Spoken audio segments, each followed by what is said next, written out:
रामायणात एक प्रश्न आहे जो कधी विचारला जात नाही पण मनाला अस्वस्थ करतो. तो प्रश्न आहे श्रीरामांचे पुत्र लव आणि कुश यांचा शेवट नेमका कसा झाला. आपण त्यांचा जन्म जाणतो, बालपण जाणतो, पण त्यांच्या मृत्यूची कथा दूर राहते. आजचा हा व्हिडिओ पाहिल्यानंतर रामायणाकडे पाहण्याची तुमची दृष्टी बदलू शकते. सीता पृथ्वी मातेत विलीन झाल्यानंतर श्रीरामांनी सरयू नदीत जलसमाधी घेतली. लक्ष्मणानेही देहत्याग केला आणि अयोध्येसमोर मोठा प्रश्न उभा राहिला. रामानंतर अयोध्येचा राजा कोण होणार हा प्रश्न संपूर्ण राज्याला अस्वस्थ करत होता. भरताने सिंहासन नाकारले, शत्रुघ्नही नाही. मग उत्तर एकच उरले, लव आणि कुश. रामांचे पुत्र अयोध्येचे उत्तराधिकारी म्हणून घोषित झाले.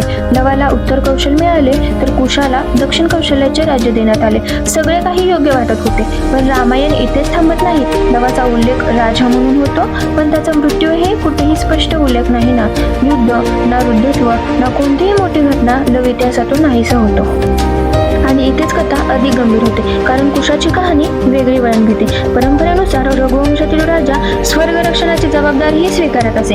तेव्हाच दुर्जय नावाच्या राक्षसाने स्वर्ग लोकांवर आक्रमण केल्याची कथा आहे.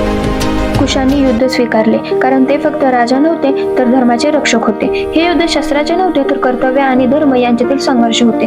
कथानुसार या युद्धात कुश वीरगतीला प्राप्त झाले. रघुवंशात ही पहिली वेळ होती जेव्हा एखादा राजा युद्धात पडला. रामांच्या देहत्यागानंतर कुशाचा मृत्यू आणि लवाचे नाहीसे होणे योगायोग होता का, की रामराज्य टिकवण्यासाठी काही निर्णय अपरिहार्य आणि वेदनादायक होते. ग्रंथ थेट काही सांगत नाहीत, पण त्यांचे मौन अनेक प्रश्न निर्माण करते. कुशांचा पुत्र अतिथी राजा झाला आणि वंश महाभारत काळापर्यंत पुढे गेला.